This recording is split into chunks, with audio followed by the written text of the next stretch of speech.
Bom dia, bom dia, bom dia, meus caros alunos do 8º ano.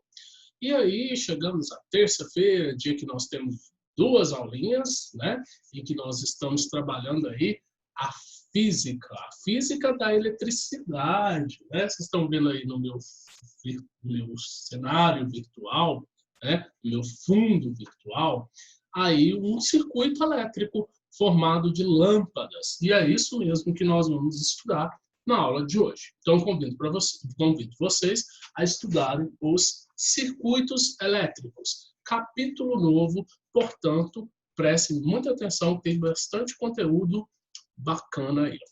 Vamos lá, vou compartilhar aqui minha tela com vocês, para a gente ver os nossos slides. Então, me acompanha aí, galerinha. Vamos ver o que nós temos para essa aula de hoje, né?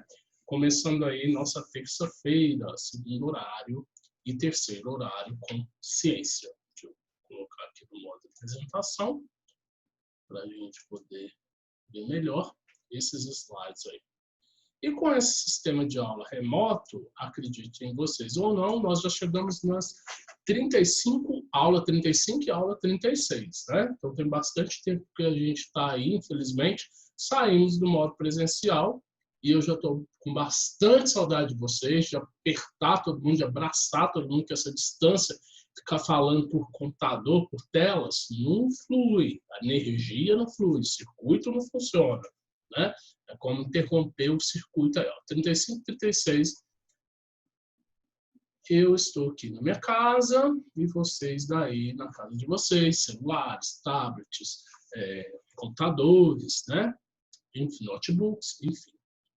Ainda o que nós temos para hoje. Mas se Deus quiser vai passar logo, eu já estou prevendo que daqui a alguns meses eu vou ver vocês pessoalmente, se Deus quiser. Meninos, começamos então capítulo 9, falando de a gente acha sempre um foco que não é nada bacana. A gente tem uma extensão que não tem ligado no outro, tem um esses aqui, ó, não tem ligado no outro, fica tudo lado, um monte de coisa. Então, vamos ver se isso é legal. Não é. De novo, a imagem. E aí, uma pergunta. Observe a fotografia. Você já deve utilizar na sua residência um derivador de tomada chamado T. Não utilizou? Na minha casa tem vários desses. Mas não é bagunça não, tá, gente? Você acha que o uso excessivo desses derivadores pode causar um problema? Ah, não é muito indicado, não. Liga no outro, lembrando que vira que o pessoal faz em postes. O excesso de aparelhos a uma tomada comestível algum tem, pode sim, é curto, por exemplo. Todas as situações podem causar danos nos finais elétricos. A gente tem uma fiação errada, isso pode queimar, por exemplo, uma geladeira, uma televisão, uma de som, e aí. Os aparelhos elétricos da sua residência apresentam características e condições de funcionamento específicas que possam funcionar adequadamente. Realizar transformações de energia, seja no aparelho 110, numa tomada, por exemplo, você liga o aparelho, se ele funciona no 120, você liga numa tomada 110, ele não funciona adequadamente. Você pode modificar o aparelho. Então, ele tem que se submeter à voltagem que ele é condicionado. Nesse caso, entender um pouco mais de circuitos elétricos presentes no nosso cotidiano, verificar as condições e as características do seu funcionamento e as energias que proporcionam. Identificando os aparelhos e os componentes elétricos. Então, primeiro a gente vai falar o que são esses aparelhos, o que é importante saber deles, né? Atualmente, somos dependentes da eletricidade para realizar a maioria das atividades em nosso cotidiano. Inclusive, agora, mais do que nunca, por exemplo, vocês terem aulas, né? Então, vocês vão precisar de muita energia nesses aparelhos aí. Um dia que não tiver luz, se você não tiver carregado seu celular, né, você vai ficar sem aula, do jeito que a gente está dependendo nessa pandemia. Bom, sem eletricidade, não conseguiríamos ligar o celular, acender a lâmpada, dar partida no carro e mesmo assistir um filme na televisão. Não estou falando da eletricidade da tomada, não. Estou falando da eletricidade, inclusive, que está na pilha ou, no caso dos carros, na bateria do carro. Então, sem eletricidade, não conseguiríamos fazer nada disso, né? Por exemplo, no celular também tem bateria. Então, não conseguiríamos ter nada disso. Além disso, devemos ficar bem atentos a dados que ficam bem visíveis próximos a tomadas onde os aparelhos são ligados. instalando-os de forma adequada para evitar acidentes, danos elétricos e desperdícios de energia. Foi aquilo que eu falei das tomadas 110, 120, né? Se você ligar um equipamento errado, você pode queimar. Já teve alunos que já ligaram microscópios errados e queimou o microscópio. E um microscópio tem um valor de R$1.500 a R$3.000, né, gente? Então, olha o perigo. Felizmente, na verdade, não se queima o aparelho, queima-se um fusível. Aí tem que trocar, e ele é bem baratinho. Ainda bem que hoje em dia os equipamentos vêm com esses fusíveis, que aí você não troca o equipamento, você troca só o fusível que queimou. Se você observar atentamente, verificará que existe nos aparelhos elétricos uma etiqueta do fabricante com as informações nominais da corrente elétrica, né, que a gente já viu que ela é dada em I, pela letra I, da tensão elétrica, que é o DDP, né, da potência de funcionamento, entre outros dados. A gente já estudou aí o R, o V, enfim. Essas utilizações são as condições elétricas necessárias indicadas pelos fabricantes para que os aparelhos elétricos funcionem de maneira adequada. Então, se você conectar errado, mesmo que esteja em garantia, o fabricante não é obrigado a te dar outro aparelho, porque vai estar escrito lá, você que não prestou atenção nas informações elétricas do meu aparelho. Veja só. Então, olha isso aqui. Isso aqui seria, por exemplo, que vem atrás de uma geladeira ou de um fogão. Aí fala assim, ó, tensão nominal, né? A tensão a gente já viu que ela é dada em voltagem, em V. Corrente nominal, que é dada em ampere, corrente elétrica. A potência do aparelho, que é dada em watts, a gente ainda vai estudar potência. Frequência nominal. E o fusível, que pode queimar, né? Como eu disse para vocês, o fusível aguenta até uma corrente maior do que o aparelho aguenta. Bom, aí vem a data de fabricação, né? Vem a garantia, enfim. Então, isso aqui é uma etiqueta de identificação das características nominais de um aparelho elétrico e que vocês podem procurar nos aparelhos elétricos das casas de vocês. Talvez vocês achem uma etiqueta igual a essa ou parecida com essa. A potência foi mencionada no 7º ano, quando você estudou máquinas a vapor, mas vamos falar um pouco mais sobre ela adiante no capítulo 12. Então, a gente ainda vai estudar aqui o que é o watts, tá? Vejam bem. Nessas etiquetas, há algumas grandezas físicas que você já conheceu no capítulo anterior, como a DTP, que é a tensão elétrica, né? Que é aquele U lá da nossa fórmula urso que ri, né? E corrente elétrica, que é o nosso I, dessa mesma fórmula também. Bom, a frequência, por sua vez, será estudada no volume do 9º ano. Então, lá que a gente vai estudar a frequência. Conhecendo os valores nominais de funcionamento, o segundo passo é identificar alguns circuitos e seus componentes a partir de suas características. Então, vejam bem. Para que possa funcionar, os aparelhos elétricos precisam ser ligados a uma fonte de energia. Pode ser uma tomada, pode ser uma bateria, pode ser uma pilha, né? Um dispositivo que apresenta uma DTP. Lembra o que é DTP? Diferença de potencial.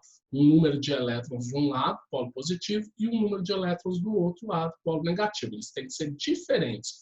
Quanto maior a diferença entre eles, por exemplo, um tem 8 e o outro tem 3. Então, a diferença entre eles é 5. Maior é a sua corrente elétrica, né? A sua voltagem, vamos dizer assim. Então, por exemplo, bateria do automóvel e pilhas são fontes de energia elétrica. Então, a bateria de um automóvel, né, gera eletricidade no carro para funcionar motor, para funcionar faróis, som, tudo. E a bateria que pode ser usada em alguns equipamentos eletrônicos. Alguns aparelhos elétricos apresentam como função principal a produção de aquecimento. Então, ele consegue transformar a energia elétrica, a eletricidade, em calor. Eles têm como característica transformar a energia elétrica em energia térmica e apresentam um resistor como elemento principal. Então, nesses equipamentos vai haver um resistor, que vai dificultar a passagem da corrente elétrica, como nós estudamos no capítulo anterior. Esses aparelhos, então, que tem esse resistor, que aquece alguma coisa, eles são chamados de aparelhos resistivos, olha o nome, porque tem um resistor. Que aparelhos seriam esses? Vários que a gente pode ter em casa. Ó. Chuveiro elétrico, né, porque ele esquenta a água, ferro de passar roupa, aquecedores, né, de ar. A gente pode ter ainda chapinha, torradeira, né, misteira, tudo esquenta. Forno elétrico. Forno micro-ondas não, porque a micro-ondas é de um outro princípio. Ela não tem um resistor, vamos dizer assim. Bom, dando continuidade, aí a gente vai falar também que tem aparelhos com finalidade de transformar energia elétrica em energia mecânica, que movimenta alguma coisa, né? E seu funcionamento se dá pela utilização de motores. Então, a energia mecânica vai ter algum motor. Que aparelhos seriam esses, por exemplo? Nesses aparelhos, há também transformação de energia elétrica em outras modalidades, como som e calor, embora não seja a finalidade. Então, o interesse nesses aparelhos não é o som, ele pode até fazer barulho, e nem o calor também. Esses aparelhos com motores seriam, por exemplo, ó, a furadeira. Você não tem interesse no barulho que a furadeira faz, né? Você tem interesse no movimento da broca, aqui no caso, para furar. Ventilador, você também não tem interesse no movimento do ventilador, você tem interesse, na verdade, você tem interesse no movimento, né? Na circulação do ar, mas não no barulho que ele faz. Isso que eu queria dizer, no barulho, você não tem interesse no som. O liquidificador, a mesma coisa, você tem interesse no movimento da hélice, né, para cortar as coisas que você coloca lá, e não tem interesse no barulho, embora ele faça barulho também. Existem ainda alguns aparelhos elétricos que se destinam à comunicação entre as pessoas e armazenamento de informações. Estamos falando, então, de telefones, de computadores, né, de máquinas fotográficas, que hoje não são muito utilizadas mais. Geralmente, esses aparelhos transformam energia elétrica em várias modalidades, apenas uma em particular. Por exemplo, telefone celular transforma ao mesmo tempo energia elétrica em energia não sendo sonora, energia luminosa e energia térmica. Então, você não tem só energia sonora para poder falar ou ouvir barulho. Você tem energia luminosa, energia térmica, porque o celular esquenta também, né? Então, você tem vários tipos de transformações de energia. Costumamos chamar esses aparelhos de elementos de sistema de informação e comunicação, porque ele nos dá um monte de informação, né? Visual, sonora, né? E de comunicação, eles permitem nos comunicar. Seriam, então, o celular, seria, por exemplo, o televisor e seria o computador, né? Entre outros, iPads, tablets e por aí vai, uma série de outros, notebooks, enfim. Em todos os aparelhos, há componentes elétricos que são elementos que fazem parte de um circuito elétrico ou uma instalação elétrica. Então, dentro de cada aparelho, não interessa se ele é sonoro, não interessa se ele é motor, não interessa se ele é térmico ou de informação e comunicação, todos eles são formados por componentes elétricos que têm circuitos. Nesses circuitos, a gente tem uma série de resistores, transitores, diodos, LEDs, lâmpadas e outros componentes que estão presentes em muitos circuitos elétricos e que apresentam nos mais variados tamanhos e funções, né? Alguns com lâmpadas grandes, outros com lâmpadas pequenas. Interruptores de luz, fios, LEDs são exemplos de componentes de circuito, né? E é claro que cada equipamento vai ter um tipo de componente de circuito. No computador você tem aquelas placas, né? Enfim. Então, depende do aparelho, você tem um tipo de circuito, outros aparelhos vão ter outros tipos de circuito. Mas eles sempre vão ter circuitos elétricos, de alguma forma. Então, vamos ver esse texto aí, ó, que fala sobre adaptadores. Muitos aparelhos elétricos são elaborados para funcionar com baixas DTPs, tipo 1,5, 12 no máximo, em média. Os telefones celulares, por exemplo, funcionam com uma bateria de DTP de 5 volts, né? Está entre aqui nesse intervalo. Ó. E uma DTP bem abaixo de 110 ou 220 da rede elétrica residencial.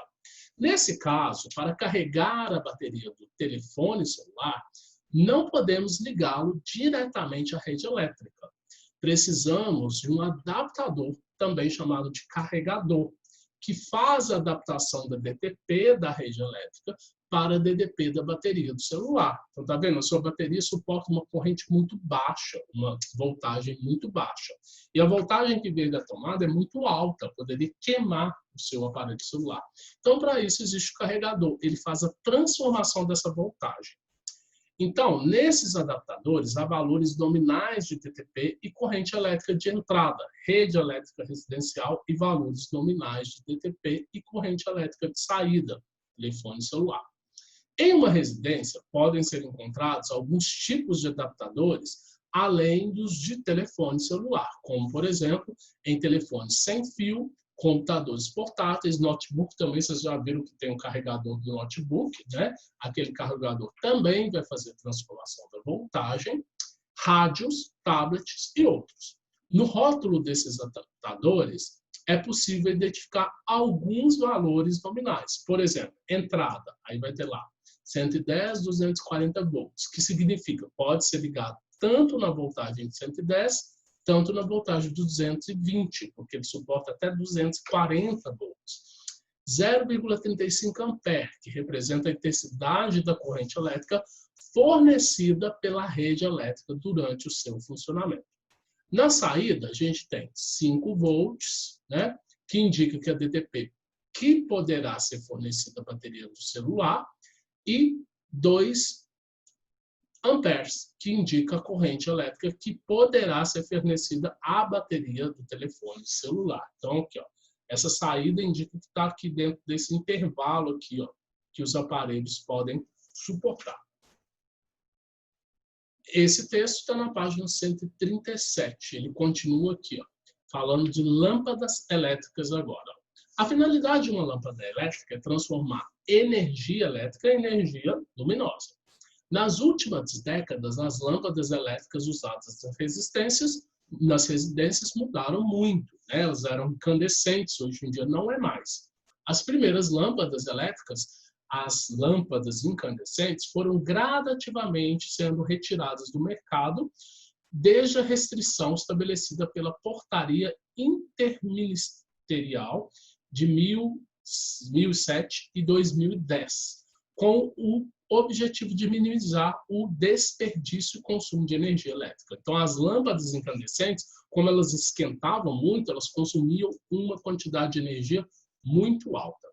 Essas lâmpadas apresentavam uma baixa eficiência no que se diz a respeito à transformação de energia elétrica em luminosa. O brilho delas não são tão bons como uma lâmpada de LED, né? Ou uma lâmpada fluorescente. Pois geram muito mais energia em forma de calor do que em forma de luz. Nesse aspecto, as lâmpadas incandescentes se assemelham muito aos resistores.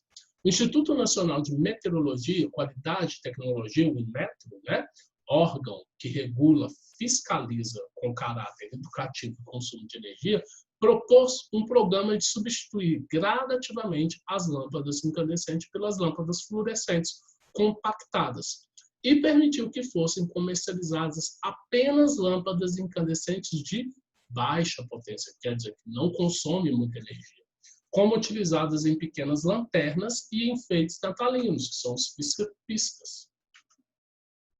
Esse texto também está na página 139. E ele dá continuidade aqui, ó. Sequência desse texto, né? As lâmpadas fluorescentes compactadas, também chamadas de lâmpadas frias, porque elas não esquentam, se você pôr a mão nela, não queima. A lâmpada incandescente você podia queimar quando você põe a mão nela. Como o próprio nome diz, transforma energia elétrica muito mais em energia luminosa do que em calor, o que proporciona melhor eficiência e muito mais luz, né? No entanto, causa um impacto ambiental com o seu descarte, pois são elaborados a partir de mercúrio, que é uma substância tóxica, um metal pesado, compromete toda a cadeia alimentar. Por isso, o descarte dessas lâmpadas deve ser cuidadoso. Atualmente, em conformidade com as propostas de economia de energia elétrica e preservação do meio ambiente, começam a ganhar espaço as lâmpadas de LED, que apresentam eficiência ainda maior que as fluorescentes, compactadas e são mais duráveis. Então, aqui tem uma lâmpada fluorescente e do lado uma lâmpada de LED, né? Até o início do século XIX, utilizava-se velas e lâmpadas a óleo e a gás para iluminação. Durante a segunda Revolução Industrial, começaram a surgir as primeiras lâmpadas elétricas incandescentes. No início do século XXI, as lâmpadas incandescentes foram perdendo espaço para as lâmpadas fluorescentes compactadas e para as lâmpadas de LED. Então, hoje em dia, a gente deve dar preferência a essas aqui, que não tem problemas de descartes no meio ambiente e dura muito mais do que as próprias lâmpadas de LED. O que, afinal de contas, é um LED? Né? Só para a gente situar aqui. Ó. Em 1962, o engenheiro estadunidense Nick Holownik,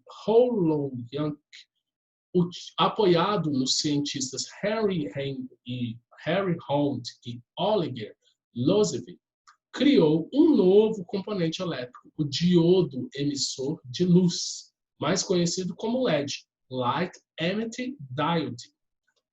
Quando inventado, o LED, então o LED é a sigla disso aqui, ó, Light Emitting Diode. O LED só emitia luz vermelha. Na década de 1970, o LED foi aperfeiçoado e surgiu com uma nova cor, o verde. Com a criação da luz azul, do LED azul, pelos físicos japoneses Izumi Akazaki e Hiroshi Amano e Shishu Nakamura, pelo qual ganharam um prêmio Nobel de Física, né, em 2014, foi possível a geração de outras cores para compor a luz branca. A luz branca, na verdade, ela é formada pela união das cores do arco-íris, das 7 cores. Então, você já tinha LED azul, LED vermelho e LED verde, bastou criar a amarela e as outras, laranja, anil e violeta, para juntar todas essas e formar a luz branca.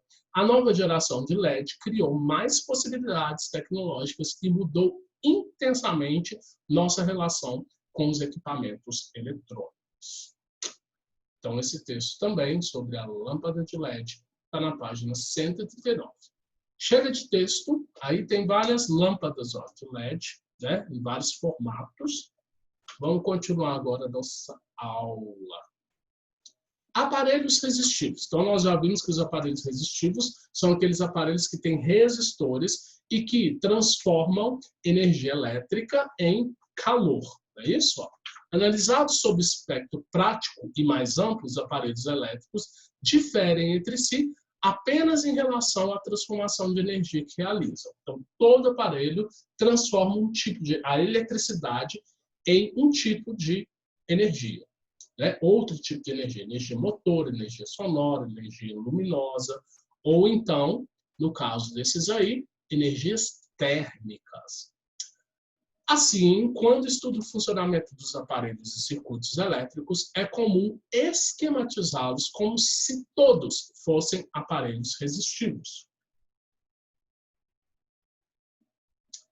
Entendendo o funcionamento dos aparelhos resistivos, é possível, então, entender os demais aparelhos. Então, se eu entendo esses que têm resistência, eu consigo entender todos os outros aparelhos.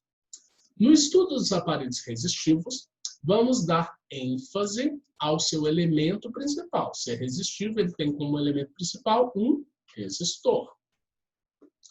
Vamos verificar as diferentes formas de associá-lo, isso é, de juntar esses resistores, né? E a gente vai ver como que funciona isso no aparelho elétrico. Devido ao efeito Joule, o que é efeito Joule? Aquele efeito que transforma energia, eletricidade em calor. Tá? Os resistores têm características que os tornam muito úteis no dia a dia. Estão presentes nos chuveiros elétricos, ferros de passar roupa, torradeiras, fornos elétricos, panelas elétricas, agora tem a famosa air fry, né? E outros aparelhos. Então, são aparelhos do nosso dia a dia. Chuveiro, ferro de passar, lâmpada incandescente, já não é mais do nosso dia a dia, já está sendo inutilizada. Aquecedores, secadores, tudo que esquenta. Esses são os aparelhos resistivos. Em determinadas situações, é preciso associar mais de um resistor. Mas como que essa associação é feita? Às vezes você não tem só um resistor, você tem 2, 3, 4 resistores. E aí? Como que a gente faz? Liga um atrás do outro, liga um em cima do outro, né? Associar resistores tem por finalidade aumentar ou diminuir a resistência elétrica em um circuito. Então, aumentar a força que barra essa eletricidade passando e a resistência, como o próprio nome diz, né? Essas associações podem ser realizadas basicamente de duas maneiras. Em série, quer dizer, uma seguida da outra, ou em paralelo.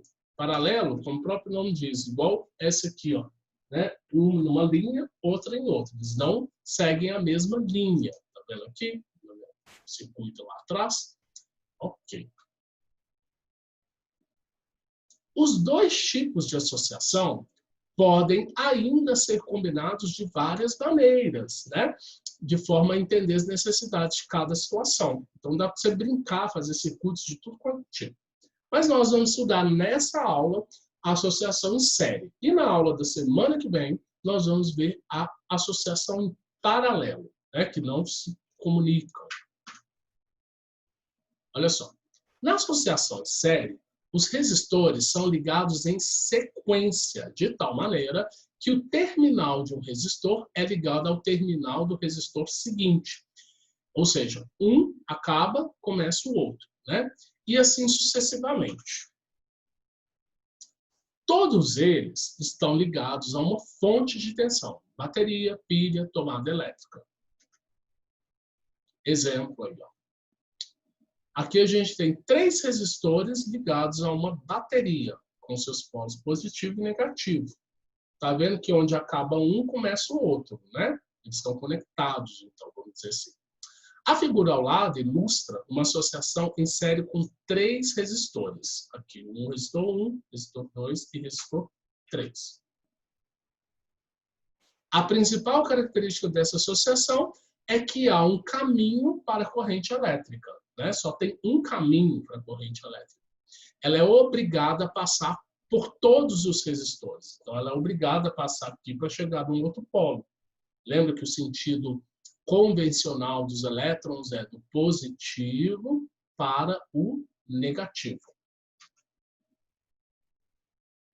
Dessa forma, a intensidade da corrente elétrica que atravessa o resistor 1 é a mesma que atravessa o 2, que é a mesma que atravessa o 3. Então, a intensidade da corrente não é diminuída passando pelos resistores, tá? Ela é a mesma nos 3. Na associação em série, então, é importante levar em consideração isso daqui, ó. Na associação em série, a corrente elétrica tem a mesma intensidade em cada um dos resistores. A intensidade não muda. Se eu tiver 3 lâmpadas seguidas, a primeira não vai brilhar mais do que a do meio, vai brilhar menos do que a última. As 3 vão ter o mesmo brilho. Tomando-se um filamento da lâmpada como resistor, observamos as duas situações descritas a seguir. Então, vamos ver 2 situações aí. Situação 1. Quando se tem apenas uma lâmpada ligada a uma bateria de 9 volts. O brilho da lâmpada é bastante intenso, porque toda a DDP da bateria é aplicada sobre uma única lâmpada.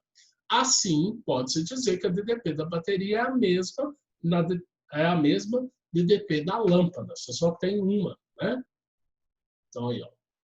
Você tem uma lâmpada e uma corrente elétrica passando por essa lâmpada. Então, a diferença de potencial da bateria, dos elétrons, é a mesma da lâmpada. Agora, voltamos para outra situação. Prestem atenção agora. Ao associar outra lâmpada àquele circuito lá, né? Aí o que a gente vai perceber? Outra lâmpada idêntica, em série, quer dizer, seguida, o brilho de cada uma é menos intenso do que o da anterior. Você vai dividir, né? Porque a DDP da bateria é dividida em duas partes. Então, a DDP, que era 9 volts, agora vai ficar 4,5 para cada lâmpada. Dividiu-se ao meio, né? O que justifica o brilho menos intenso. Olha só. Na verdade, para você ter um brilho maior, você teria que aumentar o quê? A voltagem, né? Você teria que colocar 2 pilhas. Se você passa a colocar 2 pilhas aqui, você vai ter o mesmo brilho da situação anterior, que aí agora seria 9 dividido por cada 18, né? Você teria 2 baterias de 9, dividido por cada lâmpada, você teria 9 para cada lâmpada. Então, daria a mesma situação da primeira lá. Dessa forma, podemos concluir o quê? Né? Na associação em série de resistores, a DDP é dividida proporcionalmente em tantas partes quanto for o número de resistores. Se eu tenho 2 lâmpadas, eu divido a DDP, que é 9, por 2. Então, dá 4,5. Se eu tenho 3, eu divido por 3. Então, cada um pega 3 volts. Né? Então, fácil de entender. Se os resistores da associação forem iguais, a DDP será dividida em partes iguais. No entanto, se os resistores forem diferentes, a DDP será dividida em partes diferentes. De qualquer forma, a soma das DDPs em cada resistor é a DDP da bateria. Então, se a bateria me fornece uma energia de 9, não interessa quantos resistores que eu tenho. A DDP final é 9. Bom, na associação em série, quanto maior o número de resistores do circuito, maior será a resistência elétrica. Portanto, menor a intensidade da corrente que percorre. Então, a corrente vai diminuindo quanto mais resistor eu colocar no caminho dela. Por meio de algumas relações em circuito elétrico, pode-se comprovar que a resistência elétrica equivalente, o que é equivalente? É toda a soma, né, de uma associação de resistores em série é dada pela soma das resistências de cada um dos resistores. Como assim, Cleiton? Preste atenção. Resistência equivalente é a soma de quantos resistores? Se eu tenho 4 resistores, eu somo todos eles para mim ter uma resistência equivalente. Se eu tenho 3, eu somo 3. Vejamos. Veja um exemplo. No circuito elétrico abaixo, resistores R1, R2, R3, R4 têm resistências elétricas respectivamente 5, 12, 3 e 10. Determine a resistência equivalente. Muito fácil. Soma todas as resistências, igual a fórmula diz. Então, vou somar 5 mais 12, 17, mais 3, 20, mais 10, 30. É mais fácil que isso? Olha só. Então, eu tenho aí 4 resistores, cada um com um valor. O resistor 1 tem um valor de 5, o resistor 2 de 12, o resistor 3 de 3 e o resistor 4 de 10. Somo todos os valores, a resistência equivalente é igual a 30 ohms. Então, a carga da bateria tem que ser 30 volts. Né? Tem que fornecer esse total aí. A inconveniência dessa associação é que, se um dos resistores se queimar, todos os demais que estiverem em série com ele deixarão de funcionar. Isso ocorre porque o circuito se abre, né, interrompe, e aí a passagem da corrente elétrica para. Então, se um queimar, se tivesse, por exemplo, tem 3 lâmpadas aqui, né? Se a do meio queimar, ou se essa primeira queimar, a corrente não consegue passar para a próxima, porque o filamento aqui vai ser rompido, então a corrente para aqui. É como se fosse uma ponte que cai e não liga mais com as outras. Se eu tirar a lâmpada do meio, pronto, nenhuma das duas outras acendem. mesmo que elas estejam intactas, tá? Por isso que às vezes tem uma fila de lâmpadas, se uma queimar, todas as outras queimam. Mas como que funciona nas árvores de Natal? Né? Porque nas árvores de Natal, se uma lâmpada pisca-pisca queimar, as outras não queimam. O conjunto de lâmpadas usadas em enfeites natalinos é geralmente composto de lâmpadas associadas em série. Cada lâmpadazinha tem um conjunto de valor de TDP nominal em média de 10 volts. Para que ela funcione adequadamente, precisa ser ligada a uma fonte de DDP de 10 volts. No entanto, a rede elétrica de uma resistência fornece 110 volts, muito mais do que isso aqui. Se ligarmos a lâmpadazinha diretamente nessa rede elétrica, certamente ela vai queimar, né? Ela só suporta 10 volts, você liga um 110. Assim, utiliza-se uma associação em série de lâmpadazinhas. Nesse caso, serão necessárias 11 lâmpadazinhas para dividir 110 por 11, que aí vai dar exatamente 10 volts para cada um. Nessa ligação, para que todas as lâmpadazinhas se acendam, é preciso que elas estejam em perfeito estado. Quando uma das lâmpadazinhas queima, as demais lâmpadazinhas se apagarão, pois o circuito ficará aberto e não haverá passagem de corrente elétrica. Hoje já se consegue fazer pistas com intervalos. A gente coloca um resistor, na verdade, tipo um fusível. Se queima algumas, aí para ali, continua as outras. Tá? Esse texto está na página 142. Aí, por exemplo, a gente tem pisca-pisca com suas inúmeras lâmpadas. Bom, e no chuveiro, né? Vocês já viram que no chuveiro elétrico tem aquele negócio, passar para o inverno, passar para o verão, água morna, água quente. Como que funciona isso? Nos chuveiros elétricos, a ligação dos resistores é feita de maneira semelhante. Então, preste atenção. Ó.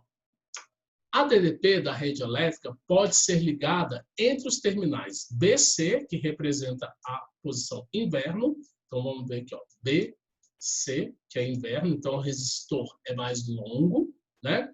Ou entre os terminais AC, que é verão. Então, aqui, ó, de A até C é verão. De B até C é inverno. Tá vendo que de A até C, né, é muito maior do que de B até C, B e C. Por quê? Quanto menor aqui, ó, mais tempo a corrente fica passando, né, quer dizer, menos tempo a corrente fica passando e aquece mais a água. Então, vamos ver como que funciona. Na posição inverno, a resistência é menor. Aqui, ó, menor, B até C é menor. Proporciona uma corrente elétrica mais intensa, né? E, consequentemente, mais energia elétrica é transformada em calor. Então, a corrente elétrica, como é menor, passa mais forte aqui, esquenta mais a água. Na posição verão, a resistência é maior, então o calor vai se perdendo, porque é mais longo, vamos dizer assim. Então, vai esfriando, porque é igual à soma dos resistores dos dois resistores. Assim, a soma desse primeiro aqui, né, resistor, e desse segundo aqui. Assim, a intensidade da corrente é menor e menos energia elétrica é transformada em energia térmica. E com isso, a gente finaliza essa primeira parte do capítulo de circuitos elétricos. Na aula que vem, nós vamos estudar os circuitos em paralelos, que é o segundo tipo de associação de lâmpadas. E vamos falar da segurança das instalações elétricas, como evitar choques, enfim, né? Como não ligar os aparelhos errados, enfim. Então, meninos, vamos ficando por aqui e eu aguardo vocês lá no nosso chat, onde a gente vai discutir, né? Inclusive, falar de circuitos. Olha só, eu tenho um exemplo de circuito aqui, vou pegar para vocês verem, em série. Esse circuito aqui em série. Vou ligar ele aqui na tomada. Depois eu vou mostrar para vocês. Aqui são 3 lâmpadas incandescentes, tá? Aí eu vou pegar uma extensão aqui, só para ligar para vocês. E aí, tá as 3. Tá dando uma luz forte, né? Deixa eu apagar essa aqui. Deixa eu apagar isso aqui. Nem sei se vai dar para vocês enxergarem as lâmpadas aí. O fato é, deixa eu acender agora aqui, ó. Tudo um breu. O fato é, meninos, vamos voltar para cá. Se eu tirar uma das lâmpadas, né? Como eu falei, as lâmpadas têm que estar as 3 no circuito. Se eu tirar uma das lâmpadas, isso aqui que a gente vai fazer em laboratório, né? Quando a gente voltar para o SESI, vocês vão ver que não acendem. Ó, vou colocar a tomada aqui. Ó, na verdade, acendeu. Ah, entendi. Ele não está em série. Isso aqui é paralelo. Tá vendo que não está um fio só? Então, ele está em paralelo. Aí, quando está em paralelo, eu consigo acender. Se ele não estiver em paralelo, não consigo. Se ele estiver em linha reta, né? Aí eu não consigo. É igual eu estou vendo lá no meu fundo virtual, né? Aqui, ó, aí são 2 fios. Se tivesse um fio só e eu tirasse uma lâmpada, não funcionaria, tá? Aqui, como está em paralelo, não interfere uma lâmpada a outra, né? É isso que a gente vai fazer no laboratório. A gente vai testar no laboratório. E vocês vão ver que o brilho, ó, que o brilho de uma lâmpada com relação às outras é o mesmo. Não fica mais fraco, não fica mais forte, porque tem uma ou 2 lâmpadas. Então, isso que a gente vai estudar na próxima aula, os circuitos em paralelos. Que aí eles são mais interessantes, né? Porque se você queimar uma lâmpada, você não fica sem as outras. As outras permanecem funcionando, que foi isso que a gente viu agora nesse experimento aí, tá? Então, esse é o nosso assunto da nossa próxima aula. Um abraço e até semana que vem.